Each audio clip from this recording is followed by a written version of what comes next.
I had Yeah. one guy at a club that I didn't work at regularly, but he had booked me months before, and I showed up and I was pregnant. And he was funny because he was like, oh, he was clearly like really thrown. He was like, What do we do with this? Oh, he said, no. I didn't know. I mean, you no. didn't say anything. And I was like, What? I was like, it doesn't really I'm fine. anything I that don't have a disease. Right. And he said, are you going to say something about all this so that people aren't uncomfortable? And I was like, would you like me to? And he said, yes. And I was like, okay. So when I got on stage, I was like, hey, you guys, does this baby make me look fat? We are Moms Unhinged, a nationally touring stand-up comedy show. Join us in our podcast as we explore everything from motherhood, midlife crisis, marriage, divorce, online dating, menopause, and other things that irritate us.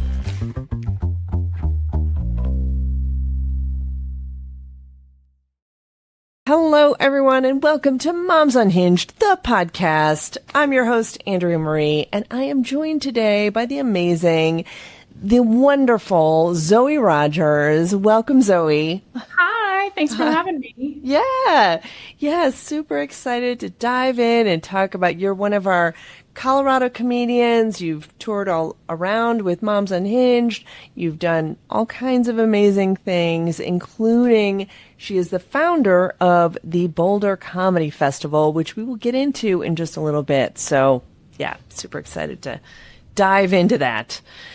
But first, I want to just I love hearing how all of our comedians have gotten started in comedy. Like, what was it?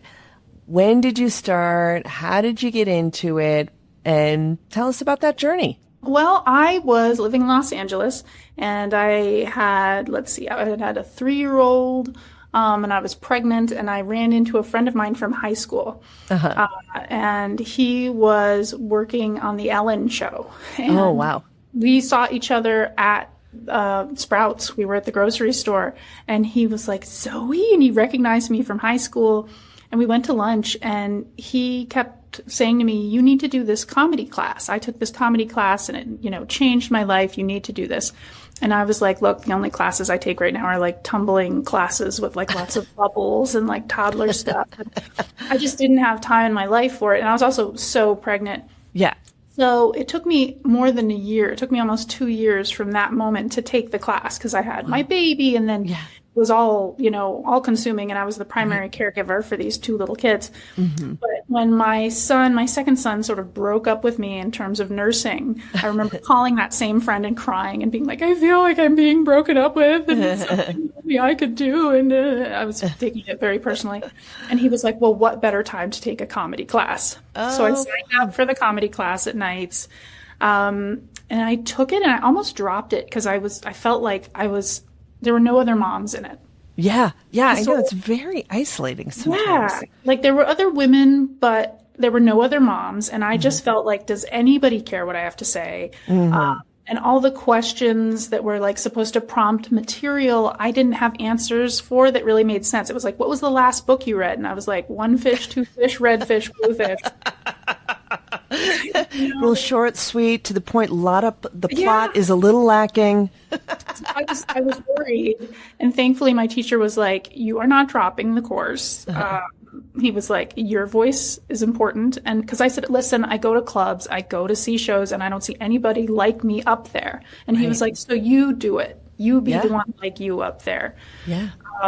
So I graduated from the class and started getting booked on shows, but I realized that I was always the only woman. And so there were like 5 of us, but we were never on a show together. If one of us was on the show, it meant the other one wasn't. Right. So I started producing in the back of an Irish bar on Sundays at like 6:00. And it was terrible. And I remember I would invite people to it, and I would say, hey, I run this show, and just so you know, it could just be you and me there.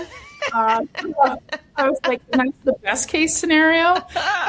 Because the other scenario is like a bunch of drunken sports fans who are like, make me laugh, funny lady. So yeah, it started like that, and then I just got better venues. And I started doing this free backyard show called Token Straight White Guy, or Token Straight White Dude, because I wanted to highlight diversity in women. So we would only have one straight white guy every month. And that was really fun. And yeah, I was doing shows pretty regularly by the time my daughter was born. I remember doing shows like super pregnant on stage and starting off. Like I had one guy at a club that I didn't work at regularly, but he had booked me months before, and I showed up and I was pregnant. And he was funny because he was like, oh, he was clearly like really thrown. He was like, what do we do with this? Oh, no. Said, I didn't know. I mean, you didn't say anything. And I was like, what? I was like, really I'm fine. I don't have a disease. Right. And he said, you can say something about all this so that people aren't uncomfortable. And I was like, would you like me to? And he said, yes. And I was like, okay. So when I got on stage, I was like, hey, you guys, does this baby make me look fat? And like, but it was like this wild journey, and it's been, how many years is this now? 14 years. Yeah. So it's been fun. And then from there to producing and just getting to do really cool shows to feature for people and to open for people and go on the road, which was like such a dream come true. And then founding the festival. So it was just like all these things where I was like, do I get to do this? Like, this is pretty awesome. Yeah. Yeah. That's so fun. That's so fun. I love that. Are you going to say anything about all this? Was I supposed to start at the beginning and be like, sometimes when a man and a woman like each other? Well, this is a condition. Oh my gosh, that's so funny. Well, that's so great. I love that. And I love that you have like, I think the thing that's fun is that you have produced, you saw opportunities that needed to be created and you just created them. You just did it. You just, went out there and said, you know what, if I'm not seeing the types of shows I want to see, I'm going to make them. And, I'm going to, if the festival doesn't exist, let's just make it and see what happens. And now the Boulder Comedy Festival is in its, is it sixth year? Sixth year. That's so exciting. That's so exciting. I love that. Looking it up when I came up with the idea, because I came up with the idea years before I did anything with it. I was in LA and I was getting to do festivals. I was so psyched to get into them. Yeah. And it would always be like 20 white dudes with the same hoodie and like 3 women. Yeah. And I remember thinking, like, wouldn't it be kind of cool? Because it was kind of like Token Straight White Dude, where I was always the only woman. So I was sitting in the back of the room thinking, like, what if we flipped this around? Yeah. What if we flipped this around and just called out the secret of the room, which is called Token Straight White Dude? Yeah. And so with the festival, I was like, what if there's a whole festival based on highlighting women and diversity in comedy? And I remember thinking, like, I'm sure someone else has done that. And you go online and you look it up, and I was like, no, nobody else has done that. Really? Okay, let's do it. Yeah. And then it was like, I was just fortunate enough. I was already working with the dairy, and I asked them, I said, we do one night a month. Would it be okay with you if we use that one night as part of a festival I'm trying to put together? I already have the other venues. And they were like, you could have 4 nights if you wanted them. Yeah. And I was so shocked because I don't know, a lot of the time as a comic, like, you feel like people don't want to support your ideas. Yeah. Or they're like, oh, this could be a mess. And it was so nice to be with a venue that was like, we completely and wholeheartedly support what you're doing. Yeah. How can we help? That was such a gift. Yeah. That's so great. Yeah. Yeah. Cause it is hard putting on a festival. I'm sure. I mean, I haven't done it myself, but I've like done, with Moms Unhinged. I know how challenging.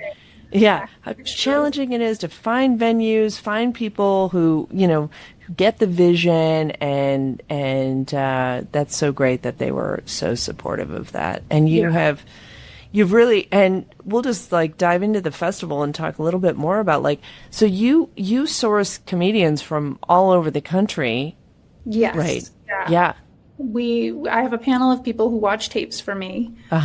And this year, I mean, what I've always done from the beginning is sort of like supplement where there's a gap. And there's always a predominant type of a submission, which is like this white male submission, which is fine. There are very funny straight white males in the world. It's just that can't take up 90 minutes of a show. That's a crazy, you don't want to dominate that perspective. Right. Show. So I would reach out to local comics, and since we're in Colorado, we have like an abundance of local funny people. And then this year I did something where I did 80 cents on the dollar for women to apply. Where I was like, ladies, please, like, I am drowning in these other applications. Yeah. Please send me in some applications, and it worked. We got a lot more women who applied. There was a lot more like diversity this year, which made me feel really good because it made me feel like, oh, people know of the festival. They hear good things. You know, they feel safe coming and applying. Yeah. And it's nice when comics say good things about your festival, because festivals can be a pain. You have to get yourself there. You have to find accommodation. So to have people who want to come back year after year or say to their friends, like, hey, reach out to them. This was a really good time, means a lot, having been there myself. Yeah. Right. Yeah. And it's, a festival can be very poorly run, and that kind of makes the whole experience, you know, not so great. You don't know where you're supposed to be. You don't know, like, if you're even in it. You don't, you know, whatever. So, like, it's definitely can be a challenge. So, that's great that you've got so many great submissions, and that just elevates the whole quality of the festival. Now, I've been a part of it for a few years now, and I just have loved all of the comedians you've brought in. They're just so funny. It's such a high quality show, and that's important for returning audience members as well. Yeah, and people will have favorite comics that they'll come up to me and be like, is so-and-so going to come back? And like, we've been really fortunate that, like, yes, like, sometimes I'll connect with people, and sometimes it's someone that I couldn't let in one year because we were packed, and I don't want somebody to fly out and only have like 5 minutes at one show. I've done that. Sucks. Right. So if somebody's going to come out, I want to be able to give them 2 to 3 shows, longer sets, like a real chance to shine and connect with the audience. Yeah. So we've had people where we couldn't have them one year because we were packed. And I said, like, please reach out to me next year. And we brought them back the next year. They did really well. And then they come back when they're in town and they headline at Dairy Arts, or I put them with other local people. So it's like forming relationships with them too. Yeah. Definitely. That's really great. And what is the most challenging thing about running a festival? Like, you know, it's once a year. I know it's a ton of work, but what is one of the more challenging pieces of it? Oh man, selling tickets. Yeah. Yeah. This is before the sunburn takes effect, but I go to all the farmers markets with my little flyers. Hey, do you like comedy? Hey, do you like stand-up? I'm like giving people stuff, and sometimes people are like, no. I don't. I hate laughing. No, thank you. It really bums me out. I've gotten into good conversations with people where they'll be like, no. And I'm like, what is it that you don't like? And they'll be like, I don't like crude, crass humor or whatever. I don't like uncomfortable stuff. I was like, me neither. Can I talk to you about Boulder Comedy Festival? Yeah. We don't punch down. We have comics who talk about shared experiences and are vulnerable, and there is no like bullying. This is not like an 80s movie where you just, mean. I was like, it's really enlightened, fun, connected comedy. Yeah. And so I went up seeing some of those people in the audience because I'll put like a promo code on their thing, and then they'll come out and they'll be like, see, I would come out for this. This I would come out for. And they're like, are you doing this next year? And I'm like, yes, we are. We're friends. Yeah. So selling tickets is the hardest part. Yeah. And then I would say deciding who is in it, because sometimes you find yourself with a great situation of just an abundance of talented people. Mm-hmm. And then for me, it's making sure that everyone's voice is heard, everyone's represented, everyone has a seat at the table. Mm-hmm. So I'm like, okay, how many of this perspective do we have versus how many of this perspective? And then trying to divvy that up between shows. Like my husband will make fun of me because I'll be like, I know I said we have the final lineup for that show, but I realized last night as I was falling asleep, I know we're missing this one perspective. And he's like, Zoe, we've changed it 3 times. And I'm like, it doesn't matter. What if this is the one show that somebody comes to the festival and sees? Like everyone needs to be represented. Right. That is that. Yeah. Organizing lineups is so tough. So that I commend you for that. And it's such a puzzle piece. Yeah. So many different moving parts when people can come in, when they're already on shows. So that is a huge challenge. And selling tickets. So you guys, hey, podcast people, if you are listening and in Boulder, buy your tickets now. I'm just going to say that right now. We have got a promo code for you, Moms Unhinged promo code. It's just Moms Unhinged? Is that the Moms Unhinged is a promo code that we're using for Moms Unhinged listeners. Yes. Okay, great. So listeners, you guys are getting a special treat. We got a discount for you to the Boulder Comedy Festival. What's the website, Zoe? BoulderComedyFestival.com. Okay. Easy. We will have that in the show notes. We will also have the link or the promo code, but buy your tickets now. So Zoe does not have to stress and have some late nights and like be lying awake, worried about tickets at this venue or that venue or whatnot. Just get them now. Yes, because you lay awake at 3 o'clock at night. Like I know. At 3 o'clock in the morning, being like, what are we up to for that venue? I know, and I know people like to wait till the last minute, but you're stressing us out, people. You're stressing us out. We don't need it. Producers, buy your tickets a month in advance. I know. Just plan. You know you're coming. So that is super fun. We'll also touch on that at the end to remind people to get tickets. But I also want to get into your parenting journey and like what that's been like. You have 3 children, which is a lot.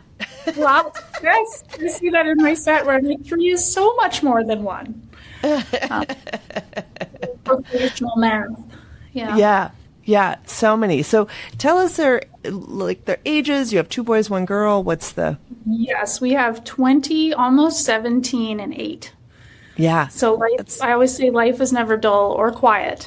At the house. Yeah, it's generally chaos, but they are very nice to each other, which is good. But they,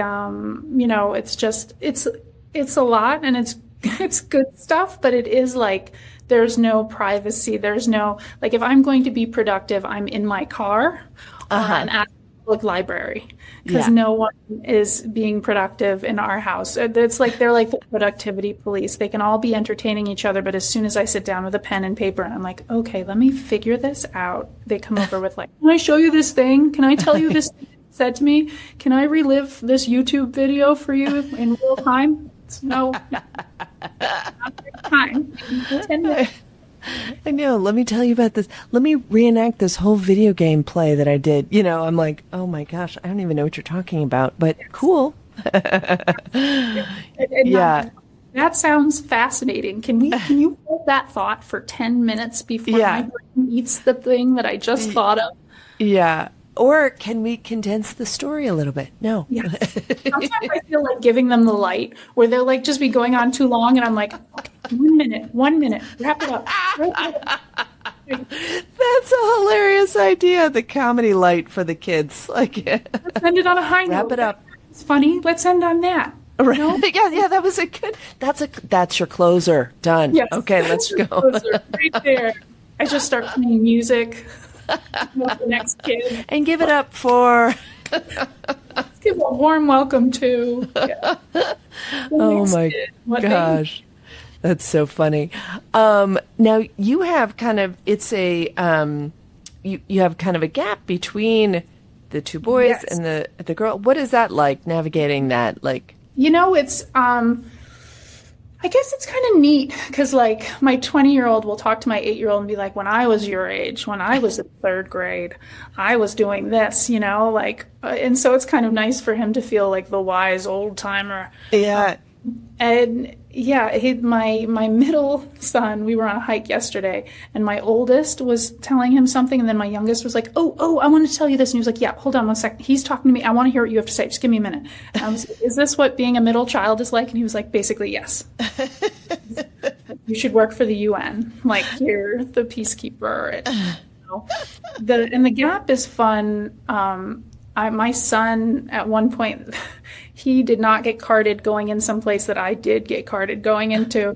And because he's like 6 feet tall, I think. Oh, right.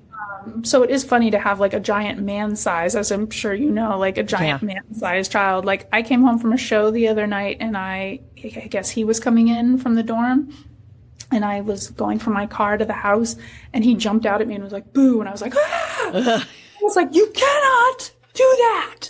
You cannot jump out at people from the shadows. You are a grown man. And he was like, my mom. I know. I was like, of course I'm your your mom, but you're also a grown man who jumped out at me in the dark. So maybe let's not play that game ever.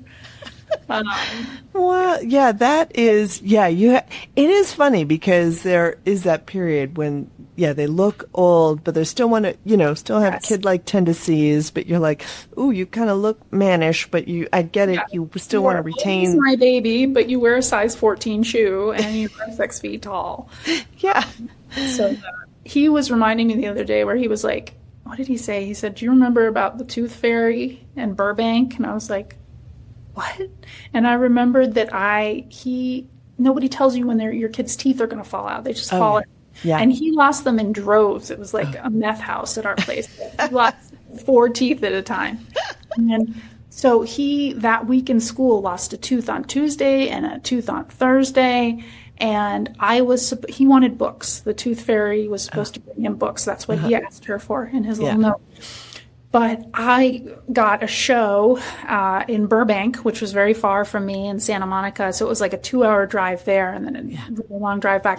And the only place that I could stop and get a book was like an adult bookstore, middle of like Hollywood. So I'm looking for something about dinos. And it was not the thing. It wound up being a lesser dinosaur book. It was not the exact one requested. So I came in and like he woke me up in the morning and he was like, the tooth fairy didn't come. And I was like, what? He was like, she didn't come. There's no dino book. And I was like, oh, you should look in the kitchen. Sometimes she puts things in the kitchen. So while he went to the kitchen, I went to my car and I got the book and I put it under his pillow. He was like, oh, this wasn't the book that I wanted. It's the same general topic, but it's not the book I requested. And I was like, oh my God. Listen, man, sometimes the tooth fairy is doing her best. And sometimes the tooth fairy gets a show in Burbank and she doesn't get back till 1 a.m. and her options are really limited.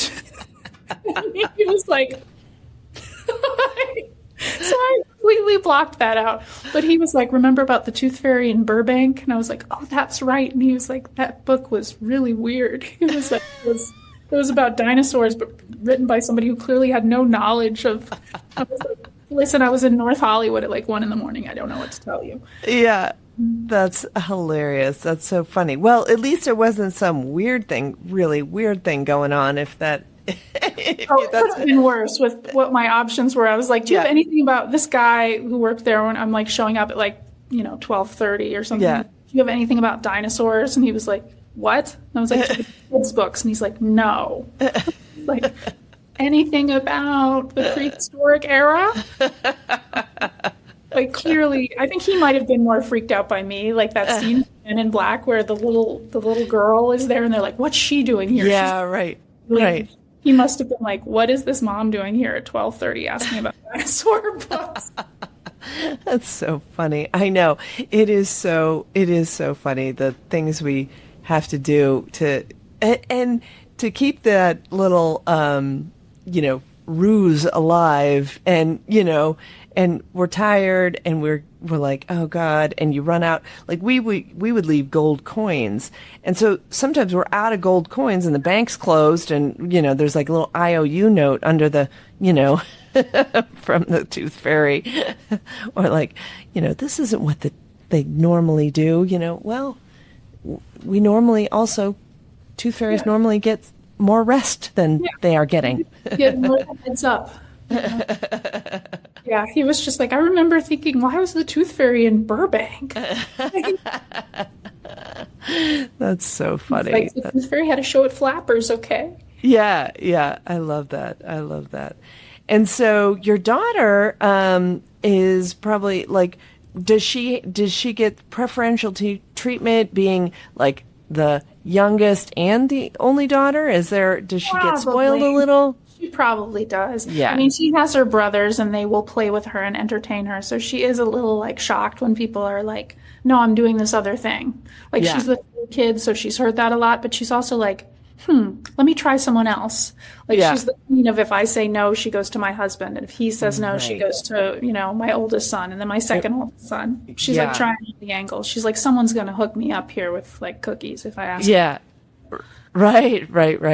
Yeah, there's multiple ways to finagle that. So for sure, Yeah. for sure. The boys were funny when I was pregnant with her because they were like, I told them I was having another baby and we found out we were having a girl, and they were like, what is that gonna be like? And I was like, I don't know. Like, they were just like, what is a girl gonna be like? And I was just like, we'll find out. Yeah. I don't know. Yeah. Are you sure? I was like, I'm sure. There's a doctor who tells you what you're having. That's so funny.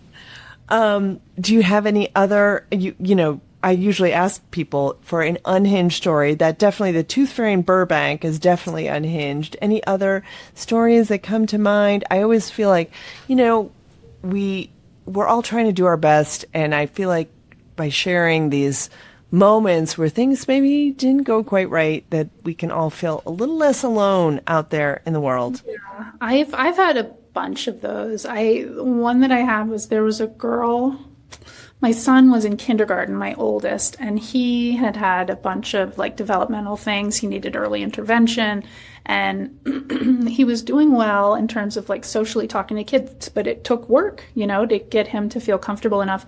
And there was a girl that had a crush on him, and she was not very nice to him. And another little girl came over and said, if you were my boyfriend, I would never treat you like that. So he wisely upgraded and was like, okay, I want to go out with this little girl.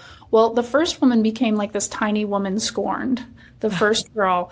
So she made it her mission to tell other people not to play with him. She would run up to the playground and be like, don't play with him.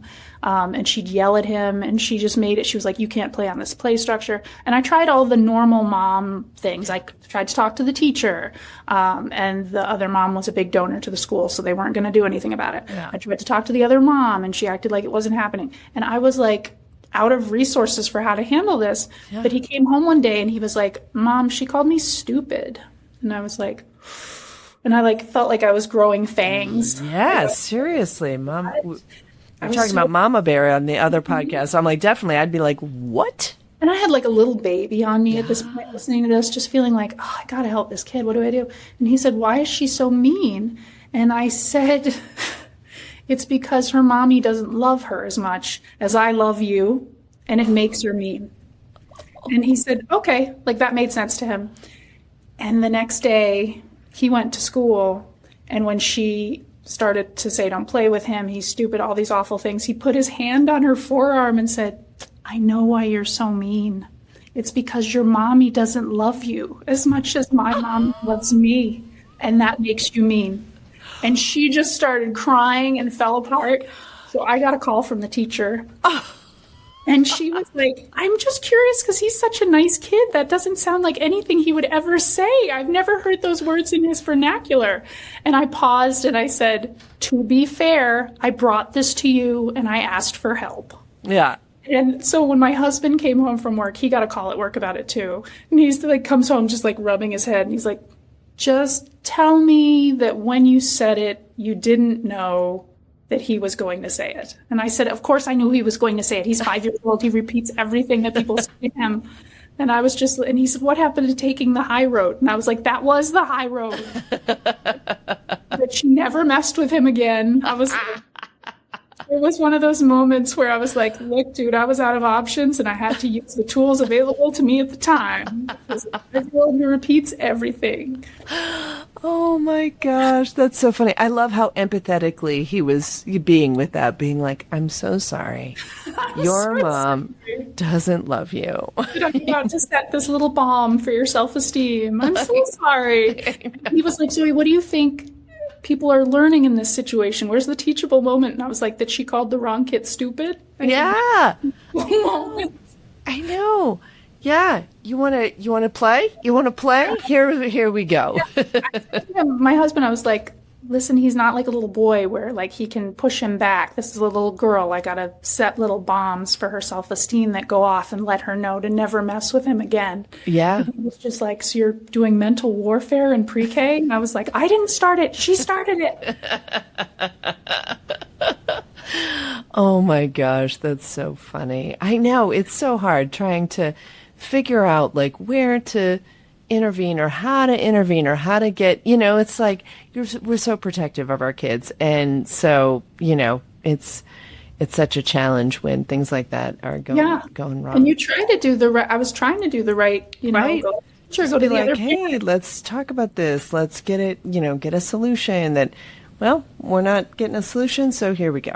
Yeah, and that was the end of it. Never came up again. Yeah. So, yeah. There you go. Oh my God. Oh, and I forgot to even mention one other thing that you do in addition to doing the comedy festival, Boulder Comedy Festival, is you also teach comedy. Yes. I teach comedy. I have a co-ed class and a women's class at High Road Comedy. High Road Comedy. That's so great. So anyone it's all live in person, right? Are there any virtual? No, I would say the first 3/4 of the class is on Zoom, and then the last chunk is in person while people get on stage, what to do with the stand and the mic and all of that. Yes. Okay. So it's not like remote people you kind of have to be in the area to be able to do the show at the end, right? To do the show at the end, yes. Yeah. We have had people from other places just do the first part on Zoom, but for people who want to do the performance, they tend to be local or they drive in the last 3 or 4 classes. Yeah, that makes sense. Yeah, come out, take a vacation in Colorado, get comedy.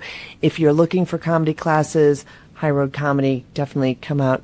I've just heard amazing things, and I know people who have just sung the praises of being able to write and get together and come up with a great set. So I love that. It's an awesome sort of supportive group. It's little, intimate, and fun. Yeah. So just to reiterate, everyone, come get your tickets to the Boulder Comedy Festival, bouldercomedyfestival.com. Promo code Moms Unhinged. And Zoe, tell us where else people can find you online. Zoe Rogers Comedy. Zoe Rogers Comedy, Boulder Comedy Festival, highroadcomedyclass.com, or High Road Comedy in general can tell you all about the things we're doing from the festival to the classes. Awesome. Well, thank you so much. This is so fun. As always, it just goes by so quick. I'm like, wow, we're already at the end. But thank you, Zoe, for coming on and telling your comedy journey and your parenting stories. Thank you. Thank you for having me. Yeah. Bye, everyone. Bye. Thanks for listening, and make sure you subscribe, share, and follow us on the socials to get more comedy clips.